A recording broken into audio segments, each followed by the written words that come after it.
ഖാലിസ്ഥാൻ ഭീകരൻ ഗുർപട്വന്ത് സിംഗ് പന്നുവിനെതിരെയുള്ള വധശ്രമം ആസൂത്രണം ചെയ്ത കേസിൽ പ്രതി നിഖിൽ ഗുപ്ത കുറ്റസമ്മതം നടത്തിയെന്ന വാർത്ത അമേരിക്കൻ മാൻഹാട്ടൻ ഫെഡറൽ കോടതിക്ക് മുമ്പാകെയാണ് നിഖിൽ ഗുപ്ത 3 കുറ്റങ്ങളും സമ്മതിച്ചത്.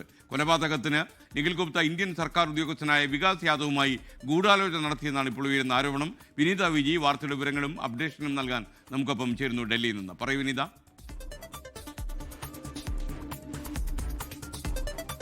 സിഖ് വിഘടനവാദി നേതാവ് ഗുർപന്ത് സിംഗ് പന്നുവിനെതിരെയുള്ള വധശ്രമം ആസൂത്രണം ചെയ്ത കേസിലാണ് പ്രതി നിഖിൽ ഗുപ്ത കുറ്റസമ്മതം നടത്തിയിരിക്കുന്നത്.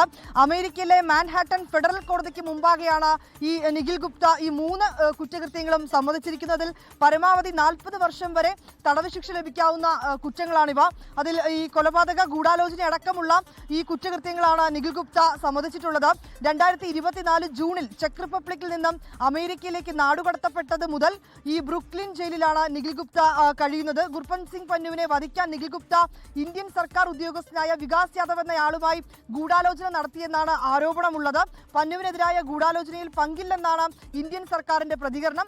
അതിനിടെയാണ് ഈ ഗൂഢാലോചനയുമായി ബന്ധപ്പെട്ടുകൊണ്ടുള്ള കുറ്റസമ്മതം കൂടി ഈ നിഖിൽ ഗുപ്ത നടത്തിയിരിക്കുന്നത്. SK. താങ്ക് യു വിനീത. ലോകത്തെവിടെയായാലും ഏത് സമയത്തും 24 വാർത്തകളും ഓഗ്മെന്റഡ് റിയാലിറ്റി പാക്കേജുകളും എക്സ്പ്ലെയിനറുകളും വിശദമായി കാണാൻ ഞങ്ങളുടെ യൂട്യൂബ് ചാനൽ നിങ്ങൾക്ക് സബ്സ്ക്രൈബ് ചെയ്യാം.